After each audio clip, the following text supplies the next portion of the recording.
Salut tout le monde, ici. Aujourd'hui on parle de travailler au noir, de payer sous la table et de la valeur de l'argent. Est-ce qu'il y a du monde parmi vous qui travaille au noir? Parce que travailler au noir, c'est payant. Et aujourd'hui, je vous montre chaque détail de comment bien frauder le gouvernement. Préparez-vous, parce que comme c'est illégal, c'est important de bien prendre des notes et bien se préparer pour pas se faire pogner. Premièrement, il faut vraiment... Ah, de lumière, calme seul. Salut, salut! Ben non, évidemment, je ne vais pas vous montrer comment frauder, mais je trouve que c'est important d'en parler pour voir les conséquences sur les deux parties d'une transaction en dessous de la table. Est-ce que vous savez vraiment ce que ça comporte? Bon, premièrement, ça veut dire quoi travailler au noir? Eh bien, payer ou se faire payer sous la table, c'est-à-dire que ça fait des transactions qui sont cachées aux yeux du gouvernement.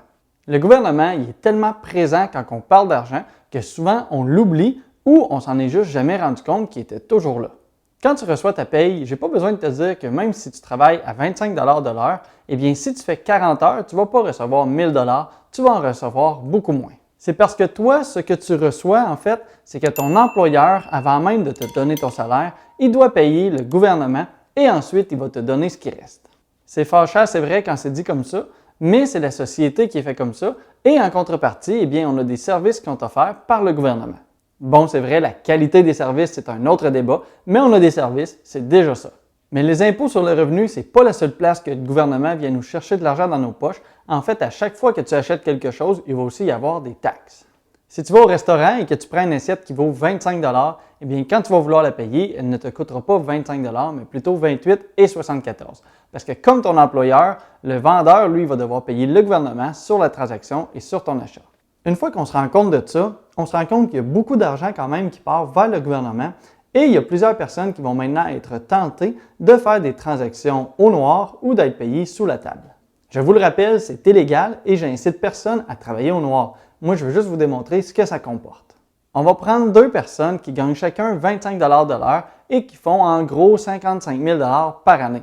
Le premier fait 55 000 de son travail et tout est déclaré, tout est tout à fait légal.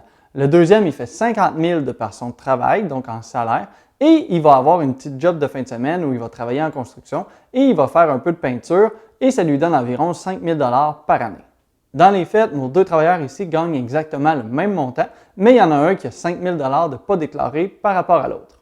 Maintenant, les deux décident d'aller au restaurant et de se payer chacun un souper avec leur conjoint et leur conjointe à 100 Les deux travaillent à 25 de l'heure, donc on pourrait a priori penser que ça va leur prendre 4 heures pour pouvoir payer ce souper-là avec leur conjoint ou conjointe. Est-ce que le calcul est bon? Première situation. Le resto ici coûte bien 100 et ça tombe bien parce que tu reçois un quart de 100 à chaque heure que tu travailles. Donc après 4 heures, en théorie, tu aurais le montant qu'il te faut pour payer. Mais comme on a dit tout à l'heure, sur ça, il faut enlever l'impôt qui est à un taux effectif de 20,23 pour cette situation. Donc, sur chaque heure travaillée, le gouvernement prend 5,6 sous.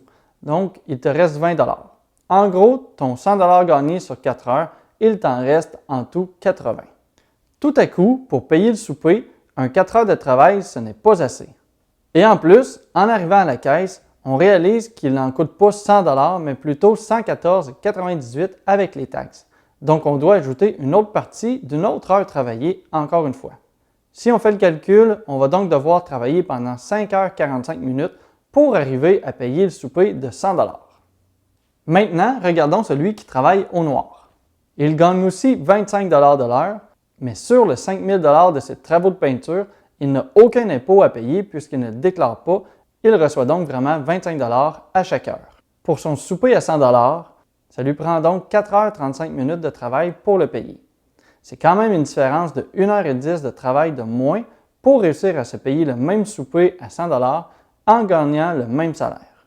On va aller un petit peu plus loin et on va supposer que le restaurant aussi y est croche et qu'il fait des transactions illégales. C'est-à-dire que tu vas pouvoir payer en argent 100 et que ça va être suffisant pour payer et sauver les taxes. Donc, ça va revenir à seulement 4 heures de travail.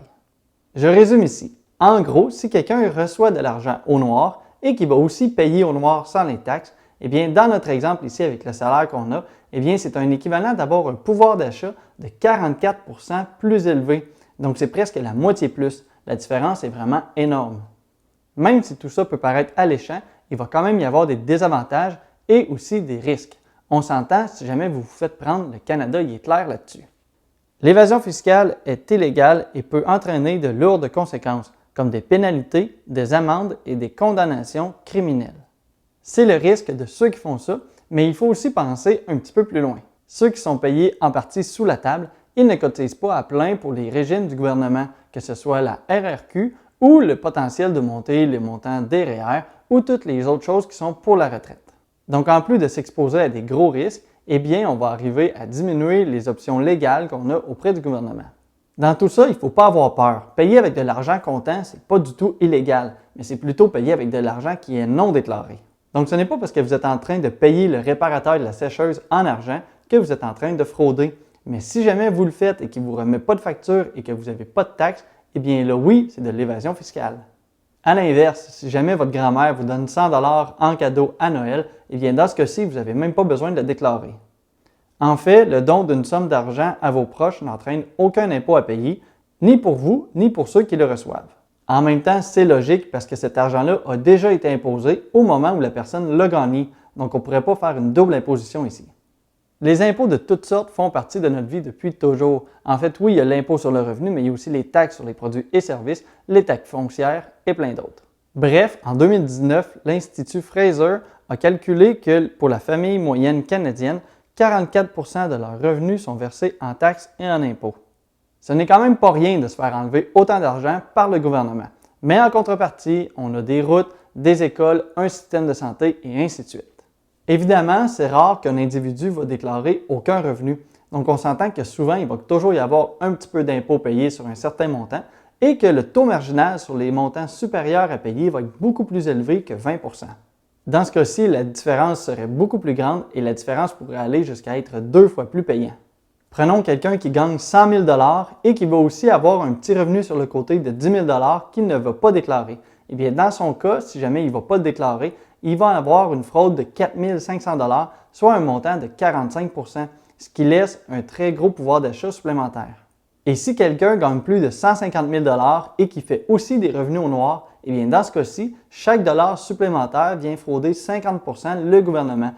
C'est-à-dire que son argent non déclaré lui rapporte un pouvoir d'achat 2 fois plus grand que celui qui déclare tous ses revenus au gouvernement. Donc la prochaine fois que vous ne déclarez pas les revenus sur la chambre que vous louez dans votre sous-sol ou que vous ne déclarez pas que vous avez fait 5 000 $ en allant faire de la peinture chez quelqu'un, pensez que même si ça vous avantage financièrement, eh bien il y a des gros risques à ça et vous pouvez vous faire prendre. Et en plus, ça va désavantager tout le Canada. Est-ce que le risque en vaut la chandelle réellement? Probablement pas, mais rendu là, ce sont vos choix. Si tu veux faire de l'argent facile, pas besoin de frauder, tu peux quand même obtenir 50 $ en t'ouvrant un compte sur Wealthsimple, tout ça pour commencer en bourse. Le lien est dans la description. Si tu veux en apprendre plus sur les finances et l'immobilier, tu peux t'abonner à la chaîne pour voir les prochaines vidéos. Aussi, si jamais tu veux te lancer en immobilier, il y a un lien en description qui pourrait t'intéresser. Comme toujours, si tu apprécies le contenu, tu peux aussi aimer la vidéo pour m'aider avec l'algorithme de YouTube. Merci de ton écoute, bon succès, à la prochaine!